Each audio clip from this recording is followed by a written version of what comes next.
Hello everyone, আমি সুপর্ণা। কি ভাবছো তো কি দেখাচ্ছি ফোনে? আর এরকমভাবে আমি সেজেগুজে আছি কেন? আসলে তখন ভোর 5:22 বাজে, সেটাই দেখাচ্ছিলাম, বোঝা যাচ্ছিল না। বেরিয়ে গেছিলাম এক জায়গায় যাওয়ার উদ্দেশ্যে। তো আস্তে আস্তে বলছি কোথায় যাচ্ছি। আশিস ফোন করেছিল, তারপরে বাইরে বেরিয়ে গেছি। বেরিয়ে গিয়ে ওই দেখো, ও দাঁড়িয়ে আছে। আজকে আমাদের পুরনো বাইকটা নিয়ে এসেছে, আমাদের অ্যাপাচিটা নিয়ে এসেছে। বাইকটার এখনও নাম্বার প্লেট বসানো হয়নি, তো এর জন্য পুরনো বাইকটাই নিয়ে এসেছে।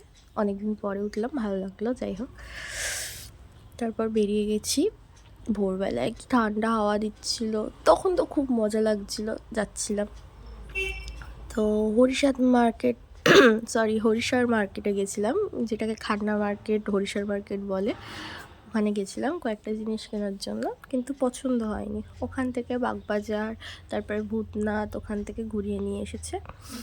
তো ফার্স্ট টাইম গেলাম ভূতনাথ মন্দিরের ওখানে, ভালো লাগলো, মজা হচ্ছিল, খুব মজা হচ্ছিল।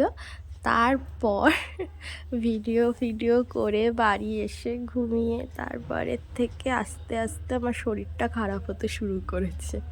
এত মজা পেয়েছি।